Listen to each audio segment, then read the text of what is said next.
Primeira carta de João, capítulo 3, verso 1. Faço a leitura na Nova Versão Internacional da Bíblia Sagrada. Vejam como é grande o amor que o Pai nos concedeu, sermos chamados filhos de Deus, o que de fato somos. Por isso, o mundo não nos conhece, porque não o conheceu. Amém. Bendito Senhor, obrigado por este momento que nos concedes mais uma vez. Momento de receber Tua palavra, que já foi lida e agora será explicada e aplicada aos nossos corações. Eu te peço favor e graça, Senhor, para que esta palavra seja recebida com alegria, para que me ajudes a preparar o coração, para que ajudes esta congregação, os meus irmãos, a prepararem os seus corações, para que recebam a palavra, para que ela germine e produza frutos, e frutos que permaneçam. Eu oro confiado de que o Senhor pode fazer. Eu oro confiado de que o Senhor é poderoso para fazer, e que entre os impossíveis, que para Ti não são impossíveis, está também o de nos ensinar, de nos edificar, de nos transformar. Obrigado por esse momento, eu te agradeço, em nome de Jesus, amém. O Pai que precisamos conhecer. Se eu lhes pedisse agora para falar um pouco sobre Deus, sobre como você o vê, como você percebe Deus, quais palavras vocês usariam para me descrever Deus? Faça um exercício. Quando você pensa em Deus, que palavras vêm à sua mente? A Bíblia afirma que Deus é Rei dos Reis. Afirma também que Ele é Senhor dos Senhores, que Ele é Todo-Poderoso, que Ele é Altíssimo. Ou seja, o seu trono, o seu lugar, a sua habitação está acima de tudo e de todos, no mais alto lugar. Ele é Altíssimo. Diz a palavra de que Ele é Santo, Santo, Santo, 3 vezes santo, como costumamos dizer. Ele é Deus tremendo, e diz também que Ele é Deus zeloso. Encontramos sobre Deus nos Salmos palavras como essas, aqui Salmo 86 e o verso 10, pois Tu és grande e operas maravilhas, só Tu és Deus. Ou ainda, as palavras que estão no Salmo 83 e o verso 18, somente Tu és o Altíssimo sobre toda a terra. E também como as que estão em Deuteronômio 4 e 24, pois o Senhor, o seu Deus, é Deus zeloso, é fogo consumidor. Que palavras te ocorrem para descrever Deus? Se você tivesse que em uma palavra falar sobre Deus, que palavra usaria? Certamente que esta palavra virá da nossa experiência com Ele, certamente que esta palavra virá do nosso convívio com Ele, da nossa intimidade com Ele. Que palavra? Que palavra vocês usariam? Pense um pouco. Sim, vimos aqui, Ele é Rei dos Reis, Senhor dos Senhores, é Altíssimo, é Deus zeloso, mas Deus, em especial, também é Pai. Aleluia! Deus também é Pai e deve ser visto como Pai, e deve ser tido e tratado como Pai. É uma figura que muitas vezes nos escapa. mas Deus é Pai. Sobre esta pessoa, esta visão de Deus, esta revelação de Deus, vamos falar por alguns minutos.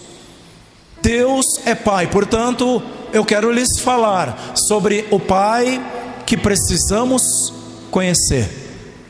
Porque, olhe bem, em primeiro precisamos conhecer mais a Deus. Em segundo lugar, eu lhes falarei de que Jesus ensinou sobre o seu Pai, que também é o nosso Pai. E em terceiro e último, o Espírito diz ao nosso Espírito: somos filhos de Deus. E, nos permitindo Deus, vamos concluir, porque pode ser que Jesus venha enquanto prego, pode ser que o Senhor volte e será a glória para todos nós, será maravilhoso irmos com Ele nesse momento, mas se Ele nos permitir, nós vamos concluir daqui a pouco. Em primeiro, precisamos conhecer mais a Deus. Por que não consideramos Deus como Pai algumas vezes? Porque muita gente não considera Deus como Pai. Por que não nos relacionamos com Ele como filhos, se Ele é Pai? E ainda, por que não buscamos a Deus como nosso Pai? Por que não oramos a Ele com a convicção e o senso de que Ele é o nosso Pai? Porque é que quando vamos orar a Ele, não vamos a Ele como quem vai falar com o seu Pai? Porque é que muitas vezes quando vamos orar, nos revestimos de uma couraça que não diz, que mascara, que não mostra exatamente como somos, se Ele é o nosso Pai? Por que não nos dirigimos a Deus que nos conhece tão bem como Pai? Quero olhar isso contigo. Pode ser porque, irmãos, pode ser por falta de informação, por desconhecimento de quem Deus é. Pode ser por causa de uma informação equivocada, porque não aprendi direito quem é Deus, o que é Deus como Pai. Pode ser que tenhamos aprendido apenas sobre a santidade de Deus, de que Ele é santo, como dito aqui, é santo, santo e santo. E aí não aprendemos sobre a sua misericórdia. Ou no capítulo, quando foi nos ensinado sobre sua misericórdia, não estávamos presentes, ou de corpo presente, a mente estava fora daqui. Ou ainda pode ser que aprendemos apenas sobre a sua severidade e não sobre a sua bondade. Aliás, sua infinita bondade. Talvez o ensino que nos apegamos mais é sobre o seu castigo, sobre de que Ele é severo demais, e não aprendemos quase nada sobre o seu perdão. Por que não vamos a Deus como Pai? Eis o conselho do profeta Oséias. Oséias diz: conheçamos o Senhor, esforcemo-nos por conhecê-lo. Oséias capítulo 6 e o verso 3. Ou ainda, conheçamos e prossigamos em conhecer o Senhor. Me respondam, é preciso conhecer a Deus ou não? Responda também, você acha que poderá ter intimidade com alguém que não conhece? É por isso que, geralmente, no primeiro contato com alguém, não o convidamos, nem a convidamos para a nossa casa, porque não a conhecemos direito. Não é assim? Não é assim que fazemos? Nos tempos bíblicos, comer juntos era algo precioso. Por isso que o cristianismo é chamado também de a religião da mesa, porque só se convidava para a mesa pessoas caras para nós, pessoas importantes para nós, não importantes no sentido de status social, mas importantes a nós, caras, amizades caras. Só essas eram convidadas para a mesa. Tem como ter intimidade com alguém que não conhecemos? Não, né? Não. Precisamos conhecer o Senhor. Ouça e pratique o conselho do profeta Oséias: conheçamos e esforcemo-nos, ou prossigamos em conhecer o Senhor. Nesse caso, meus irmãos, para que isso aconteça, é necessário abraçar novos conceitos, talvez aqueles que nós perdemos, ou aqueles que com o tempo acabamos deixando pelo caminho. É necessário que revisemos nossos conceitos e nossa visão sobre Deus.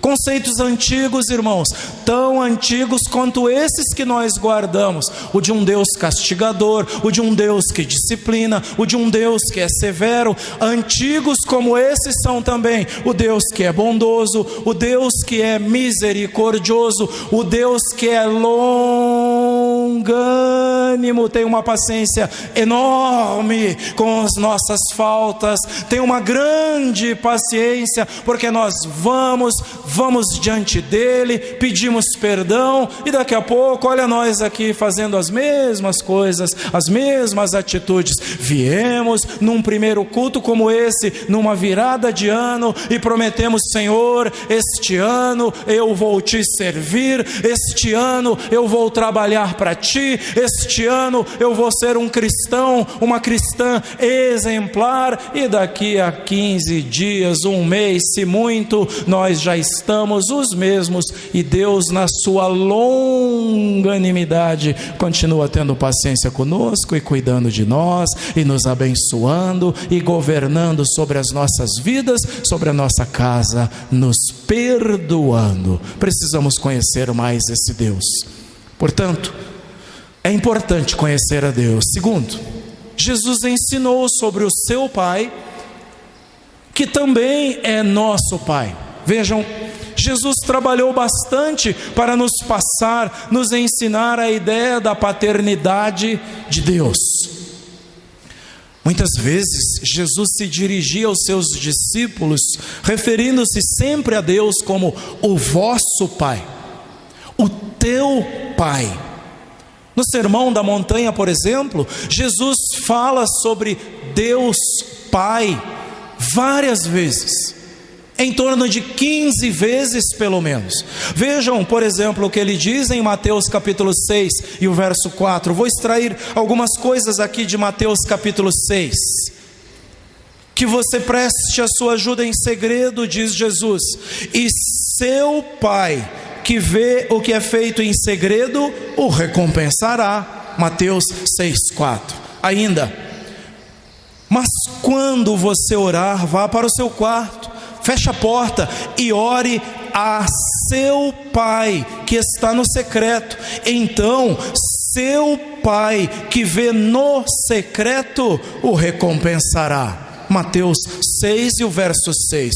Olha aqui, Mateus 6 e o verso 8. O seu Pai sabe do que vocês precisam, antes mesmo de o pedirem. E ainda Mateus 6 e o verso 14.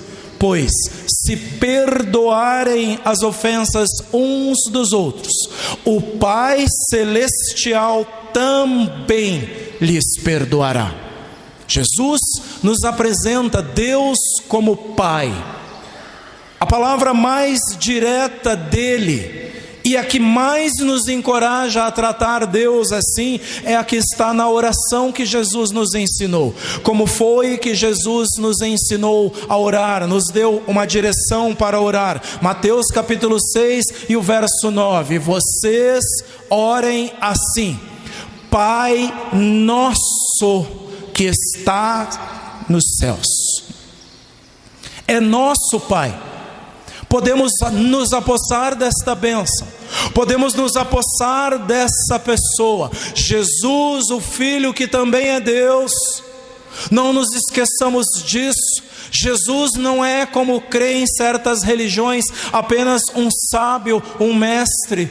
não é como creem certas expressões de fé, apenas um profeta importante, não. Jesus é Deus. O apóstolo Paulo, falando sobre ele na carta aos Colossenses, diz que ele, Jesus, é a imagem do Deus invisível. Jesus é Deus que se personificou, assumiu a forma de um de nós e veio viver conosco. Jesus, que é Deus, ensinou. Deus é nosso Pai. Quando orarem a Ele, digam assim, ó: Pai nosso que estás nos céus. Portanto, Jesus nos ensinou a chamar e a considerar e a ter Deus como Pai. Terceiro e último, o Espírito diz ao nosso espírito: somos filhos de Deus. Quase sempre, meus irmãos, principalmente na introdução das suas cartas, das suas epístolas, o apóstolo Paulo se refere a Deus chamando Deus de nosso Pai. Tanto Pai dos irmãos, como Pai dele, o apóstolo Paulo. O apóstolo garante que Deus é nosso Pai e que Ele é Pai de nosso Senhor Jesus Cristo. Ele abre suas cartas muitas vezes dizendo: bendito seja Deus, Pai de nosso Senhor Jesus Cristo. Bendito seja esse Deus. Por exemplo, como está na segunda carta aos Coríntios, no capítulo 1. Vejam, isso vai abrir caminho quando Paulo diz Deus sendo nosso Pai e sendo Pai do Senhor Jesus, vai abrir caminho para Paulo declarar e reforçar o que está em Romanos 8 e 17. Se somos filhos, então somos herdeiros, herdeiros de Deus e co-herdeiros com Cristo. Isso é maravilhoso. Isso precisa orientar a nossa crença. Isso precisa orientar a nossa prática de fé. Enquanto já somos filhos, só precisamos dizer: Senhor, meu Deus e meu Pai, olha para mim, tem misericórdia de mim. Muitas vezes precisamos fazer como fez o cego Bartimeu: Jesus, filho de Davi. Eu aplicaria para Deus essa invocação: Deus Pai Todo-Poderoso, Pai do Senhor Jesus Cristo e meu Pai, tem misericórdia de mim. Ore a Ele por misericórdia, clamando ao teu Pai, e Ele vai ouvir a tua oração. É uma questão importante, irmãos. Não é só doutrina, não é só teoria, mas é também prática. Precisamos colocar isso em prática. O nosso relacionamento com Deus não é uma relação com um ser impessoal, que ninguém sabe onde está. A Bíblia diz: Ele habita os céus, seu trono está no lugar mais elevado.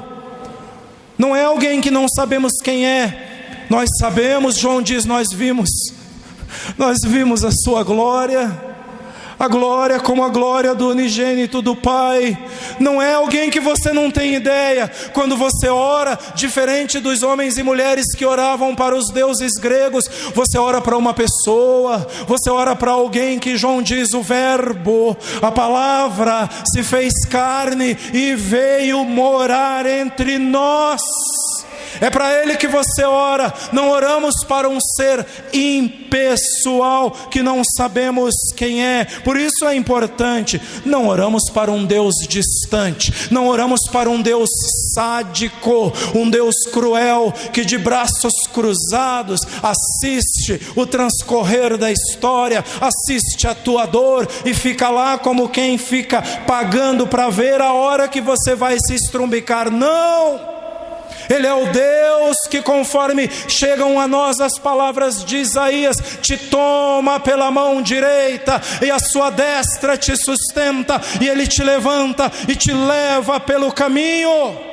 É esse Deus, É a esse Deus que você ora. Você ora para um Deus que diz as mesmas palavras que disse a Josué e das quais apossou-se o escritor aos Hebreus, e hoje chegam aos teus ouvidos também: não te deixarei e nem te abandonarei.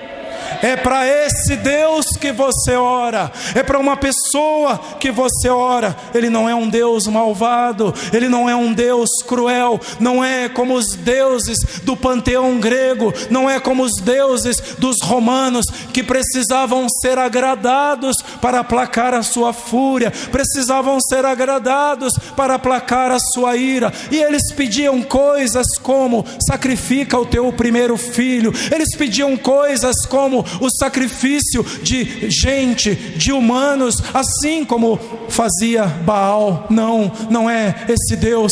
Esse Deus, deixa eu lhe dizer nesta manhã, esse Deus te pede apenas creia, apenas receba. Diferente do Deus Baal e dos seus Baalins, Ele não pede que você entregue o teu próprio filho, mas Ele, ao contrário, deu o seu único filho para que você tenha vida.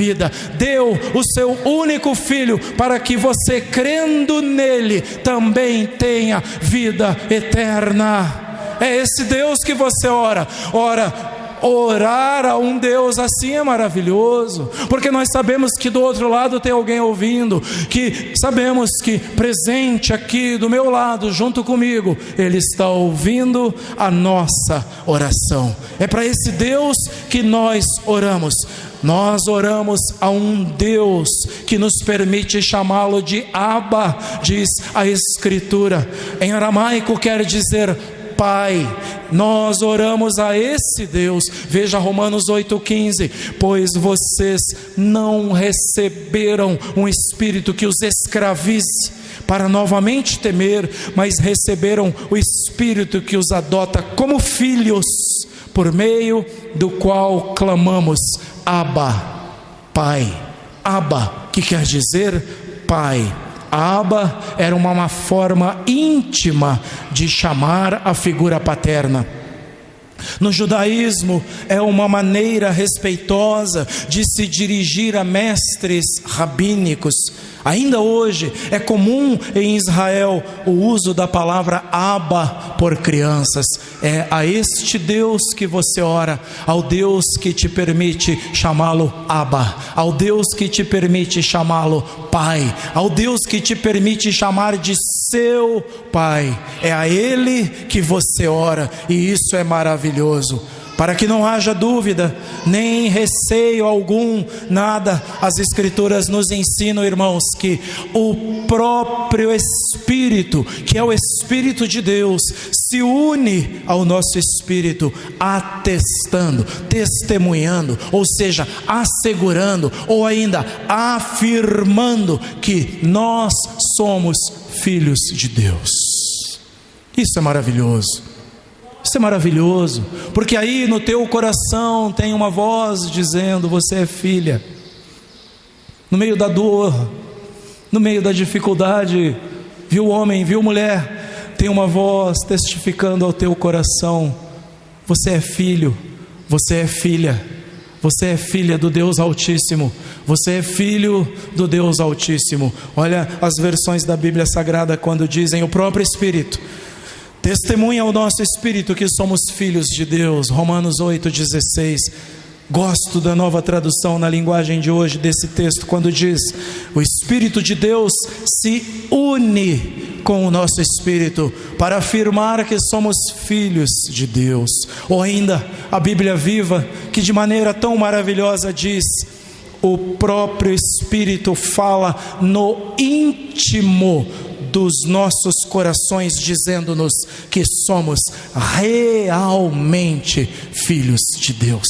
Isso é maravilhoso. Se você ainda tem dificuldades, ouça a voz mansa e suave do Espírito de Deus falando ao teu coração e dizendo: calma, filha, calma, filho, vai passar, calma, o choro dura uma noite, mas a alegria vem pela manhã. Calma, filha, calma, filho. A tribulação não vai ser tão grande que você não possa suportar. Você não vai ficar pelo caminho. Ouça o Espírito de Deus falando ao teu coração. Quando você lê essa palavra, quando você lê palavras preciosas e ouve o Senhor te dizendo: eu não te deixarei, eu não te abandonarei. Ouça o Espírito de Deus falando ao teu espírito, dizendo: os que confiam no Senhor são como os montes de Sião, que não se abalam, mas permanecem firmes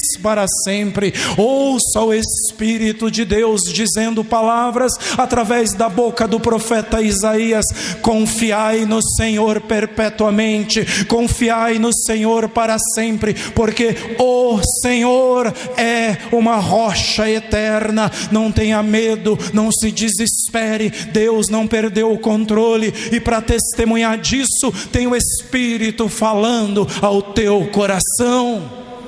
Esperem no Senhor, glorifiquem a Ele, porque você traz em ti e contigo esse Espírito. Portanto, aí está em último lugar, o Espírito de Deus diz ao nosso espírito: somos filhos de Deus. Não é o pastor Carlos que está afirmando, é o Espírito de Deus. Não é ninguém outro que está afirmando, é o Espírito de Deus. É a Trindade que se une e fala ao teu espírito: você é filha e você é filho. Vocês são filhos de Deus. E agora podemos concluir aqui. Que tal aprender a viver com Deus como Pai? Se Deus é nosso Pai, então nós podemos chorar na presença dEle. Por que é que tantas vezes vamos à sua presença e ficamos impostando as nossas orações? Queremos fazer a oração politicamente correta, se o correto seria entrar na presença dEle e dizer, rasgando o coração: Paizinho, Paizinho, Paizinho amado, me socorre, me abraça. Tudo que eu preciso nesta manhã é o teu abraço. Tudo que eu preciso nesta manhã é que o Senhor me acolha. Por que fazemos isso? Se Deus é nosso Pai, então podemos confessar-lhe nossas faltas e lhe pedir perdão, e sair da presença dEle com o sentimento de perdoados, de libertos e de livres. Se Deus é nosso Pai, podemos rasgar o coração diante dEle, abrir a alma e nos derramar diante dEle. E quando você faz isso, você derrama diante dEle os seus medos, as suas inquietações. Se Deus é nosso Pai, podemos despejar diante dEle tudo o que nos inquieta, tudo o que nos incomoda, todas as nossas incertezas. Podemos despejar diante dEle o nosso desânimo, porque Ele é Pai, Ele está ouvindo, Ele atende orações. Se Ele é Pai, eu posso chegar com confiança na presença dEle. Eu não preciso marcar dia e nem hora. Ele não precisa de agenda, não precisa de agendamento. Ele é Pai, você pode ir a hora que você quiser, você pode chegar a hora que quiser. E daí, se Ele estiver em reunião, Ele nunca estará tão ocupado para ti, Ele nunca estará tão ocupado para você, porque Ele é teu Pai, Ele é teu Senhor, você tem livre acesso a Ele. Se Ele é Pai, vamos mudar as nossas orações. Se Ele é Pai, vamos mudar a maneira como nos aproximamos dEle. Ele é Pai, podemos rasgar o coração diante dEle, podemos lhe pedir conselhos, podemos lhe pedir orientações, podemos nos lembrar do que Ele diz em sua palavra. Se alguém tem falta de sabedoria, peça a Deus. Não adianta muito a sabedoria humana, para Deus ela é loucura, diz a Bíblia Sagrada. Se alguém precisa de orientação, viu homem, viu mulher, orientação nos negócios, orientação na carreira, orientação, irmãos e irmãs, no cuidado dos filhos. Peçam a Deus, peçam ao Senhor. Se vocês precisam de orientação ministerial, já oraram a Deus, já pediram a Deus. Falta de sabedoria não se justifica, porque nós somos filhos daquele que é a fonte de toda a sabedoria.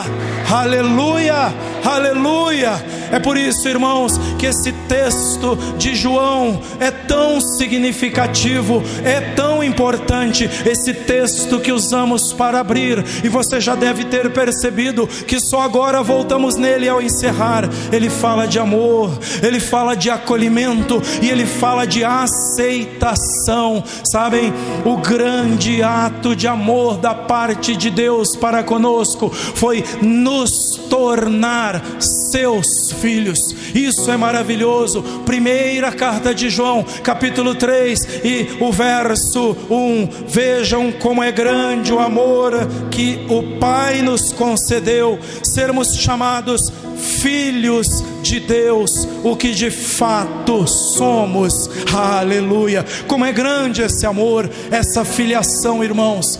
É um direito conquistado, não abra mão. É um direito conquistado pela fé. Quando você creu no Senhor, pela fé, tomou posse disso e tornou-se filho de Deus, filha de Deus, para tornar-se membro desta família simples. E nesta manhã eu abro esse espaço para falar, se entre nós, se alguém de vocês ainda não teve essa experiência sobrenatural e maravilhosa de sentir-se, de dizer a Deus, de que quer ser sua filha, seu filho, hoje é a oportunidade. É uma experiência na qual se passa primeiro crendo. Eu creio que Deus me amou de tal maneira a ponto de enviar o seu filho para morrer por mim. Nesta manhã, deixa eu lhes dizer, você pode dar um passo de fé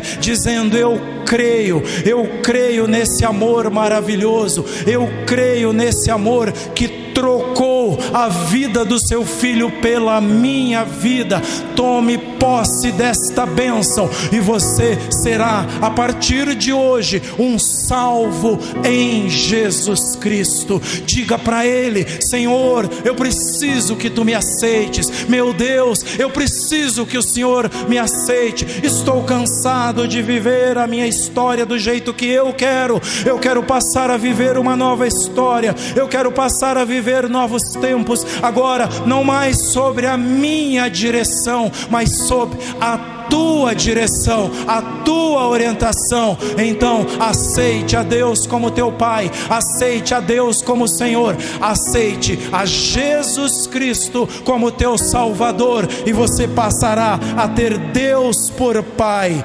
É graça, é favor, é de graça. Não há nada que possamos fazer para merecer. Nós só precisamos dizer sim, só precisamos dizer: eu aceito, eu quero, eu aceito Jesus como meu Salvador. É graça pura, porque é preciso crer para receber apenas isso, e depois Deus faz a obra. Porque a carta, aliás, o Evangelho de João, ao encerrar aqui, diz: contudo, aos que o receberam, aos que creram em seu nome, deu-lhes o direito de se tornarem filhos de Deus. João capítulo 1 e o verso 12. Uma vez feito isso, nos tornamos filhos de Deus. Uma vez tendo recebido o Senhor, tendo crido no Senhor Jesus, nos tornamos por direito que inferno nenhum toma, direito que doença nenhuma toma, direito que problema nenhum rouba, o direito de nos tornarmos filhos de Deus. E para vocês que já fizeram isso, somos filhos, o que fazer agora? Desfrutar desse acesso que só o Filho tem. Ele fala, o Pai ouve, Ele atende, Ele acalma, Ele ampara e Ele abençoa. Só o Filho tem esse acesso. Só o Filho tem esse acesso. Eu gostaria de pedir-lhes que ficassem de pé, por favor.